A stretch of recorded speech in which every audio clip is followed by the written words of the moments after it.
Olá, mentorados, sejam bem-vindos a mais uma aula.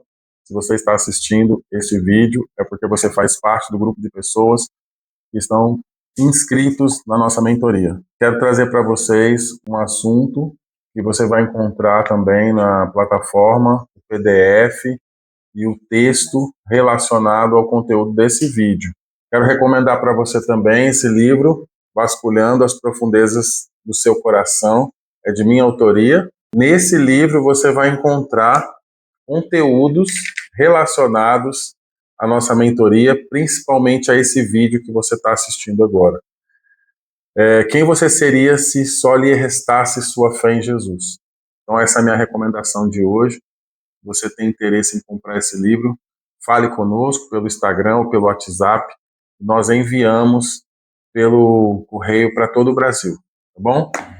Primeiro ponto que nós queremos colocar, que eu quero colocar aqui, sobre o excesso de informação.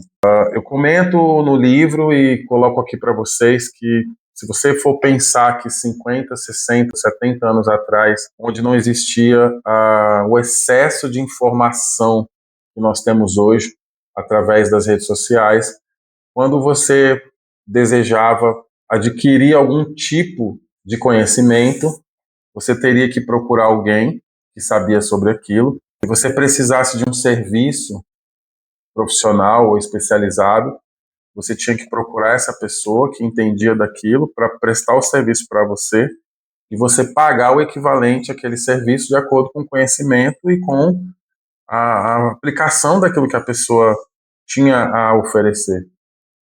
Então você não conseguia adquirir conhecimentos específicos por outra fonte que não fosse escolas, instituições, universidades. Depois de um tempo aí, a televisão, e mesmo assim a televisão oferece conteúdo nem sempre 100% real. Então você tinha um jornal escrito, você tinha livros e a transmissão de conhecimento oral. Dessa forma, a absorção de informação de 70, 60 anos atrás, era muito menor do que a transmissão de informação que nós vivemos hoje. Quando você assiste o YouTube, quando você assiste o Instagram, os Reels, os Shorts, você passa às vezes meia hora, 40 minutos, 50 minutos ali, você adquire muita informação visual e muita informação aleatória. São informações que não têm sequência, que não constroem entendimento prático. Dessa forma, as pessoas estão com excesso de informação teórica. Na maior parte das vezes são informações desconexas, que elas são, por serem informações por pedaço, elas não formam um entendimento completo que você possa usar para alguma coisa. E esse excesso de informação tem gerado nas pessoas uma sensação de conhecimento, como se realmente elas entendessem dos assuntos, mas é óbvio que não entendem. Para pensar aí, você que está agora assistindo, né? Quanta coisa você tem visto no Instagram e você talvez vai conversar com algum amigo, tomar um café ou qualquer lugar, e você começa a falar daquele assunto como se você tivesse ciência daquele assunto, como se você tivesse um certo tipo de profundidade, mas no fundo não tem. Você não consegue transformar aquilo em algo real, porque são retalhos de conhecimento. E isso acontece em todas as áreas, hoje, e também na igreja, também no conhecimento teológico.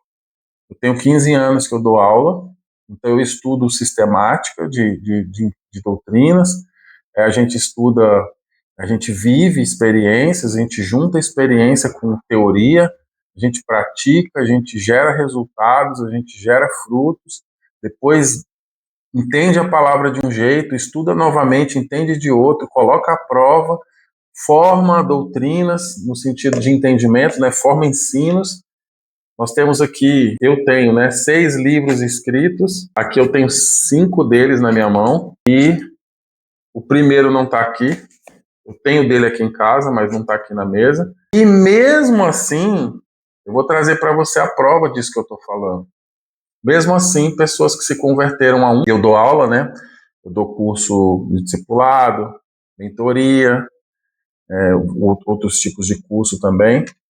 E mesmo assim, algumas pessoas, por passarem muito tempo no Instagram, ou por assistirem muitas coisas no YouTube, elas se colocam para contestar a todo momento que eu falo. Às vezes diz que eu estou errado, e vem com versículo bíblico, né?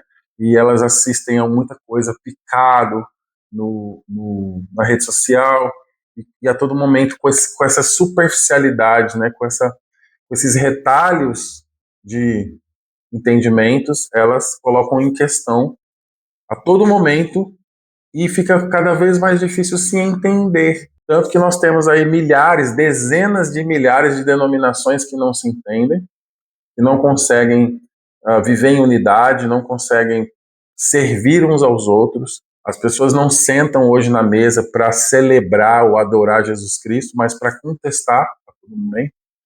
Não concordo com aquilo. Então, o excesso de informação, aparentemente, a ideia que traz é de que é algo bom.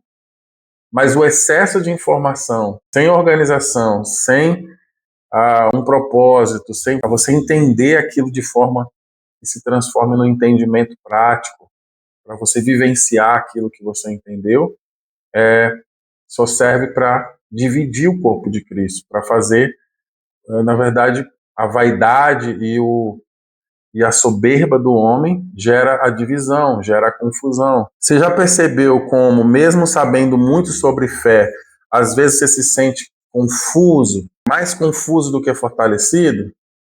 Depois de tantos estudos, depois de tantos congressos, depois de tantos vídeos, ainda você se sente confuso? Em uma situação de dificuldade, tribulação, você não sente paz em Cristo, você sente dificuldade em permanecer firme e consciente de que Deus é contigo? Isso é pelo excesso de informação. É muita informação desconexa e sem revelação. E isso tem gerado divisão, tem gerado crentes inseguros, indecisos, confusos, cheios de contenda, porque passam mais tempo discutindo e debatendo coisas secundárias. Por exemplo, uma das discussões que eu ouvi nesse ano de 2025 era muito mais sobre o que é e o que não é pecado. Se é pecado beber, se não é pecado beber, se pode usar saia, se não pode usar calça, se vai no culto no domingo é dia do Senhor ou é o sábado, se eu posso comer carne de porco, se eu não posso comer, se a lei de Moisés é válida, se a lei de Moisés não é válida. Todas essas discussões fizeram com que esse grupo de pessoas, ao qual eu participei por um momento, não focasse no principal, que é entender o que eles receberam de Jesus, a justificação, que é entender a relação com Jesus, é ler a Bíblia para conhecê-lo como uma pessoa através do Espírito Santo, se relacionar, colocar diante dele suas fragilidades, entendendo que ele é um pai amoroso, que se revela através do seu filho. Então, quando eu fico preso a essa questão de conhecimento, as pessoas costumam me enviar no privado do Instagram: pastor, olha o que esse pastor está dizendo, o que você acha disso? Olha o que esse pastor está dizendo, o que o senhor acha disso? E fica, sabe, nessa desperdício de tempo, distração com assuntos que não edificam as pessoas. Então, o diabo, no capítulo desse livro meu aqui, deixa eu ver qual é o capítulo. O diabo, ele se apropria o capítulo, bom, eu não achei aqui, mas é o capítulo que fala aqui ó, capítulo 3. A ilusão da desinformação e a estratégia do pai da mentira.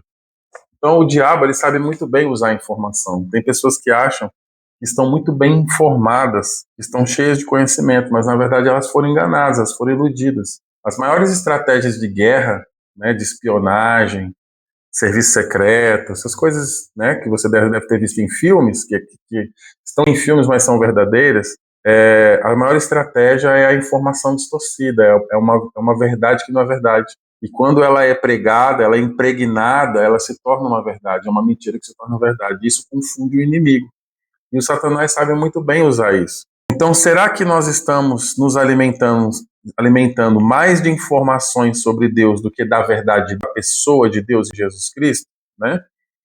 Sobre as falsas doutrinas, como você distingue quando uma mensagem é do evangelho verdadeiro ou apenas uma versão distorcida? Nós temos batistas, presbiterianos, congregacionais, assembleianos. Dentro dos assembleianos tem várias outras ramificações, dentro dos batistas tem várias ramificações, dentro dos presbiterianos tem várias ramificações, e aí tem as neopentecostais, ou seja, dezenas de milhares de denominações. Eu que trabalho hoje, me relaciono com pessoas de todas as denominações, eu posso te afirmar que nenhum deles se entendem nas doutrinas principais. Por exemplo, a maioria deles eles diferem ou divergem na ceia, divergem no batismo, divergem no tipo de salvação, se é predestinação, se é livre-arbítrio, se é livre agência, se é, né, se o homem que decide, todos eles divergem nisso, divergem na estrutura de culto, de liturgia, divergem no entendimento do Espírito Santo. Mas por que isso acontece? Porque a mente humana, a obra da carne, é divisão, é facção. A gente nunca vai se entender pelo intelecto. A gente nunca vai se entender, porque no intelecto a gente acaba usando da vaidade, do orgulho, da soberba, da competição. Mas a unidade de Cristo, a unidade do corpo de Cristo, ela é formada pelo Espírito. É quando você entende que Jesus é a única verdade e ele é uma pessoa, ele não é um conceito. Jesus não é um sistema de regras, ele não é um sistema de normas. Jesus não é o não pode das coisas, ele é uma pessoa. E ele morreu na cruz e ressuscitou para justificar o nosso pecado, para que aquilo que você não consegue, ele conseguiu por você. Aquilo que você não podia fazer, ele fez já por você. E quando você entende isso, você se apropria dessa verdade. Então a verdade é uma pessoa. E você se apropria da verdade se relacionando com essa pessoa. Quando você tem que ler a Bíblia procurando conhecer essa pessoa de Jesus Cristo, o caráter dele, e não um sistema de regras. Eu fico muito pensativo quando eu vejo meus ou alunos atuais, as postagens de Instagram, cheio de justiça própria, condenando os irmãos, atacando os pecados das pessoas, fazendo divisão por causa de diferenças de pensamentos, acusação, fofoca. Por que a gente fica, né, assim, uma expectativa de que fosse diferente? Porque a Bíblia, o Espírito Santo, nos fornece a capacidade de superar essas coisas. É normal que no começo da nossa caminhada a gente não tenha maturidade, a gente continue exercendo uma mentalidade antiga, mas ao longo dos anos a gente precisa entender o que a gente está buscando. A gente fala tanto de Jesus, mas às vezes as nossas atitudes não condizem com essa amizade que a gente diz que tem com Jesus. A gente fala tanto do Espírito Santo, da presença dele na nossa vida, da manifestação dele na nossa vida, mas as nossas ações contrariam tudo aquilo que a gente diz em relação ao quanto somos íntimos e o quanto ele tem nos mudado e nos transformado. Então, o ponto principal que eu coloquei do tema, que é o excesso de informação, que se torna desinformação, é porque nós vemos muita gente falando de muitas coisas sem saber e sem conhecer. E você que está assistindo essa aula, pode, a partir de hoje, refletir sobre isso, se tudo que você tem adquirido de conhecimento tem se transformado em algum tipo de prática. E essa prática tem gerado algum fruto na sua vida. Porque se não, esse é o momento de você reposicionar, de enxergar a sua forma de praticar o evangelho, a sua forma de enxergar a pessoa de Jesus. Hoje é o momento de você parar e pensar: como eu tenho visto o Evangelho? O que realmente é o Evangelho? Eu tenho visto o Evangelho como uma pessoa de Jesus? Ou um sistema de regras e coisas a serem cumpridas? Ou o quanto eu vou na igreja? Ou os rituais que eu sigo? Ou as coisas que eu exijo das pessoas? Né? A gente fala aquelas irmãs, porque isso é uma característica mais das mulheres, aquelas irmãs que ficam fiscalizando a vida dos outros, para dizer quem está em pecado e quem não está, fica fiscalizando a vida dos pastores a todo momento. Né? Isso não é fruto do Espírito, isso é obra da carne. Eu preciso ter consciência disso para que eu me posicione em receber essa graça de Deus que me transforma. sobre aqui uma pergunta, tá? Você pode anotar aí para você responder depois.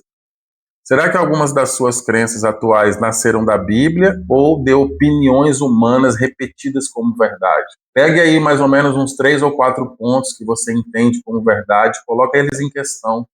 Será que isso aqui é realmente a verdade de Deus, revelada pelo Espírito Santo, ou isso aqui é uma opinião que, de tanto eu escutar, acabou que eu acreditando que é uma verdade? E a forma de você conhecer a verdade é conhecer a pessoa de Jesus. Ele, o Espírito Santo, revela a palavra para você. Você pode estudar, você pode ler livros, você deve ler muito mais a Bíblia do que outros livros, mas é a pessoa de Jesus que se revela, porque o Espírito da verdade testifica de toda a verdade. É ele quem vai confirmar no seu coração o que aquele texto está realmente dizendo. Ele vai se confirmar no seu coração, principalmente nos frutos que ele vai gerar na sua vida. Os frutos vão confirmar essa verdade. Sobre a dissimulação e engano, quantas vezes você já acreditou? Coloca essas perguntas que eu anotei aqui para você colocar aí, para você responder. Quantas vezes você já acreditou em algo só porque parecia convincente, mas depois descobriu que não era bíblico? Então, quantas vezes pessoas falaram coisas para você porque você começou a frequentar uma igreja e falaram para você, isso é pecado, isso não é de Deus, isso pode, isso não pode, e você acreditou por muitos anos, e depois você viu que aquilo lá eram dogmas humanos, que aquilo eram regras que as pessoas colocaram, mas que Jesus nunca colocou aquilo sobre você. Por exemplo, determinados fardos, determinados tipos de exigências que às vezes as pessoas colocam sobre nós, que Jesus não colocou, e a Bíblia também não. Mas as pessoas colocam pela sua própria justiça, e nós, no começo, como éramos novos convertidos, a gente não sabia, não entendia e recebeu aquilo. Depois você começou a orar, jejuar e ler na palavra, e você viu que não era daquele jeito. Então coloque aí, pense nisso. Já é uma oportunidade aqui de você quebrar determinados paradigmas. Coloca nos comentários aqui para eu te ajudar a ser livre desses paradigmas. Você já questionou se a busca por poder, status ou revelações especiais não pode ser uma armadilha espiritual? Você já parou para pensar nisso? Quantas pessoas que têm revelações da palavra e elas estabelecem aquilo como um ponto de diferenciação entre elas e os outros? Será que Deus ele deu a capacidade de algumas pessoas serem especiais em relação às outras? Será que isso não é só uma forma de expressar uma vaidade de poder ou uma fome por um desejo de poder e status, e eu me utilizar de certos dons ou de certas unções na minha vida, de certas revelações pelo Espírito, de uma forma de eu estabelecer poder sobre pessoas, estabelecer poder social? Será que não seria só isso? Tudo isso que eu estou falando está incluído na questão do excesso de informação. São paradigmas, são fortalezas, são sofismas que aprisionam as pessoas em conceitos errados. Porque Jesus disse: vinde a mim todos que estáis cansados e sobrecarregados, e eu vos aliviarei. Porque o meu jugo não é pesado. Aprendei de mim que sou manso e humilde, meu fardo é leve. Então, às vezes tem pessoas colocando peso sobre você que não é Jesus que está colocando. Está estabelecendo certos tipos de ritualísticas na sua vida que não foi Jesus que estabeleceu. E você está carregando um peso que não é seu, que não foi dado para você por Jesus. São pessoas que estão colocando isso, porque colocar peso na vida do outro é uma forma de estabelecer poder. Você pode ter visto já um irmãozinho ou uma irmãzinha alguma vez falar para você assim: toda vez que alguém fiscaliza a sua vida, ela está querendo exercer poder e controle sobre a sua vida. Eu vejo muito irmãos dando conta da vida dos outros, do pecado dos outros, mas isso é porque existe uma característica de controle na vida deles, né? Porque a psicanálise diz que todos nós temos um pouco de narcisismo, de forma muito sutil ou de forma muito grotesca. E tem pessoas que esse narcisismo é tão forte nelas que até os seus pecados ela quer controlar. Até a forma como você vive, ela quer dar conta disso. Então, de alguma forma, ou ela vai te fiscalizar, ou ela vai ficar dando conta no sentido de dando recado para você, dando indireta sobre alguma coisa que você está fazendo. E aí ela vai dizer para você que ela está fazendo isso porque ela te ama, porque ela gosta de você, mas na verdade é uma expressão desse narcisismo, dessa necessidade de controlar a vida das pessoas, o que elas fazem, o que elas deixam de fazer. E esse é um assunto também que a gente pode falar em outras aulas sobre essa questão de manipulação e controle, tá? Então, a dissimulação e o engano, elas entram também nessa questão, nesse ponto do excesso de informação. Sobre a resistência espiritual, né, o que sustenta sua fé quando tudo ao redor parece contraditório. Algumas doutrinas dizem que a gente nunca vai passar por dificuldade. Se a gente está passando por dificuldade é porque a gente está fazendo alguma coisa errada, que a gente está em desobediência. Mas, independente da fé que você siga ou da doutrina que você siga, a vida por si só ela já é uma luta, ela já é uma batalha. Jesus nos aliviou do peso do pecado. Nós somos curados, somos ricos, somos prósperos, porque lá na cruz ele nos proporcionou, através da fé, de vivermos essa realidade. Mas é uma vitória que a gente vence todos os dias. Essa vitória em Cristo, nós vivemos e recebemos pela graça todos os dias. Então nós vamos enfrentar lutas, nós vamos enfrentar batalhas, sempre com a consciência de que já foi vencido. A vitória está em ter consciência que já foi vencido. E o mais importante é você não se deixar ser enganado por vãs filosofias, sabe, por doutrinas de condenação, por doutrinas da lei. O que é doutrinas da lei? É a pessoa que sempre consegue visualizar somente o pecado. Ela não consegue visualizar a graça que cobriu esse pecado. Ela não consegue visualizar o amor de Jesus que justificou o pecador. Ela sempre se atenta ao pecado. É uma mentalidade de lei. Porque a função da lei, imagina que a lei estivesse na sua mente. Qual que é a função da lei? Apontar o pecado. Então ela vai olhar para as coisas, ela só vai ver o quê? Pecado, pecado, pecado, pecado, pecado, pecado, pecado. Quando você mudou a sua mentalidade da lei para a graça, você pode enxergar o pecado, mas o entendimento e a consciência de que ele foi justificado. Por isso há libertação.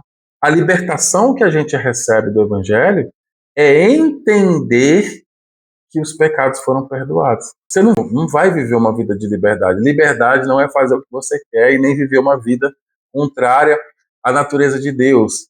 Mas liberdade é você não carregar um peso que já foi tirado. O peso do pecado já foi arrancado no dia que você creu em Jesus. Você não precisa ficar mais carregando culpa, carregando vergonha, carregando medo. A todo momento com medo. A pessoa que tem medo de pecar, ela não é livre. Ela está presa no medo. A pessoa que erra e se sente culpada, ela não está livre. Ela está presa na culpa.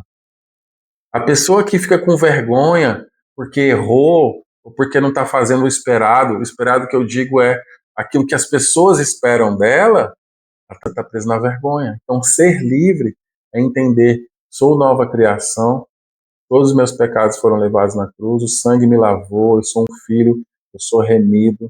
As coisas que eu não consigo mudar ainda, estou olhando para frente, me posicionando em mudar na força do Espírito Santo, não é pelo meu braço, não é pela minha força, e de fé e glória eu vou sendo transformado, e amanhã eu vou estar melhor do que hoje. Essa é uma mentalidade do Espírito. Agora, o irmão que tem a mente da lei, ele olha para a sua vida e vê alguma coisa errada, aí ele já coloca ali, o demônio que está na sua vida, ou é porque você não é convertido, ou porque você não é transformado. Então ele fica ali com uma régua passando em todo mundo. Essa régua é a lei. A lei é perfeita, tá? A lei é boa. Só que a lei é uma régua que só Jesus alcançou. Quando eu coloco essa régua para medir o irmão não vai ser aprovado, nunca. Porque o irmão não é perfeito, ele se torna perfeito em Cristo. Cristo teve que cumprir a régua, só ele podia cumprir essa régua. Aí quando você crê em Jesus, você recebe a justificação da régua, ou seja, você cumpriu a lei. Quando você creu em Jesus, você cumpriu a lei, está cumprida. Então você não tem que cumprir duas vezes uma coisa que já foi cumprida. Mas quando as pessoas passam a régua em você, para medir a sua vida, elas na verdade elas mesmas estão vendo em você o que está nelas, culpa. Elas ainda não se sentem livres. E quem não se sente livre não liberta. Quem não se sente livre não vê liberdade, não é liberdade, só enxerga culpa, só enxerga pecado, só enxerga cadeias, prisões mentais. E a nossa intenção aqui é ajudar as pessoas a serem livres dessas coisas. Uma parcela das doenças, das enfermidades que as pessoas vivem, das dificuldades nos relacionamentos, casais que não se entendem, é porque o nível de exigência, muitas vezes, da esposa ou do marido, impede que a relação seja harmônica. E essa exigência está pautada na lei. pessoa só consegue enxergar o pecado do outro. Ela não consegue enxergar a graça de Jesus sobre a vida do outro. Às vezes não consegue enxergar sobre a própria vida.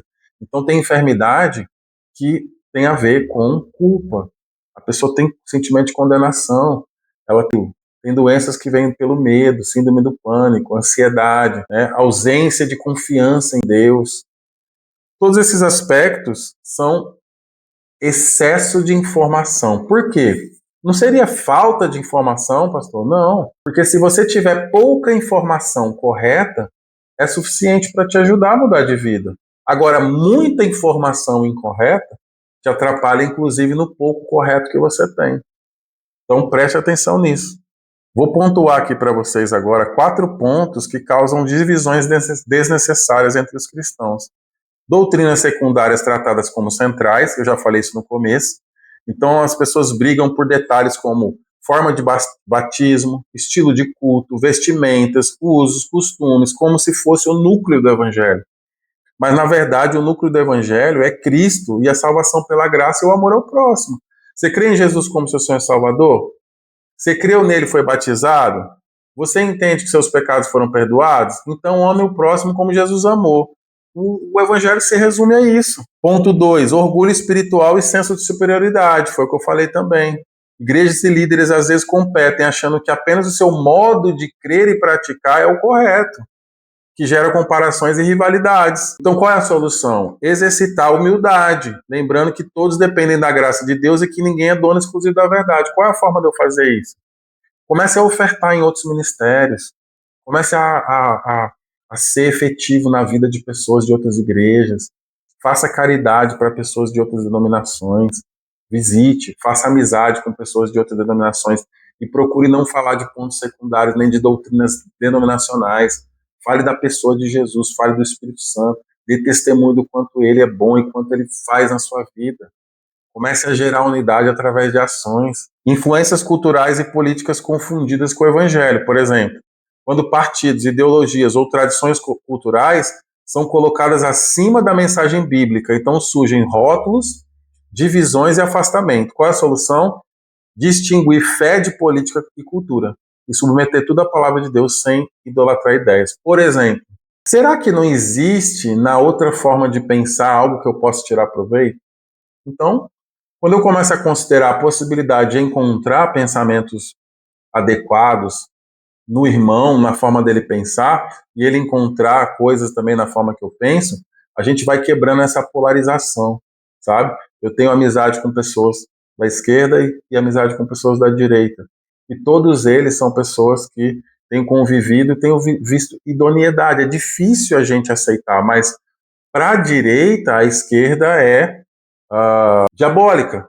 E para a esquerda, a direita é diabólica. Então quem está certo? Na verdade, nenhum dos dois, porque Jesus é a verdade. Então não é nem o capitalismo, nem o socialismo a solução. Para nós cristãos, que não somos desse mundo mais, que nós somos cidadãos de outro reino, que nós temos um rei, que é Jesus Cristo. Então, nós podemos tirar o melhor de cada um. Nós podemos viver a realidade aqui da Terra tirando o melhor de cada pessoa, que é amar o próximo como Jesus amou. Nós não precisamos de concordar com o que nós não concordamos, mas nós não precisamos também viver em constante conflito daquilo que a gente não concorda. Então a gente tem que distinguir cultura, política e fé. A fé nos une. Talvez a cultura e a política nos divida, mas nós que nascemos de novo somos cristãos, nós temos que entender o que nos une. O que nos une é muito mais forte do que o que nos separa. A cultura não pode nos separar. A política não pode nos separar. Porque nós somos unidos por algo mais forte, que é algo eterno. É a palavra de Deus, é a pessoa de Jesus. Falta de maturidade emocional e espiritual. Então, ofensas, fofocas, ciúmes ministeriais, ressentimentos pequenos que se tornam grandes barreiras para a comunhão. Qual a solução? Praticar perdão, reconciliação e maturidade no relacionamento. Lembrando que a unidade é o testemunho vivo do Evangelho. Cada vez mais, irmão, eu tenho buscado, se possível, ter paz com todos. Se possível. Nem sempre será possível. Mas a reconciliação é o ministério de todos nós cristãos. Porque Jesus trouxe, né, o ministério da reconciliação. Paulo chama o Evangelho de ministério da reconciliação. tudo que divide, tudo que separa, tudo que é faccioso, tudo que traz ira, tudo que traz ódio, tudo que traz superioridade, competição, tudo isso não vem de Deus. O que vem do Espírito é a reconciliação. Infelizmente, não recomendo isso para você, somente se o Espírito Santo colocar no seu coração.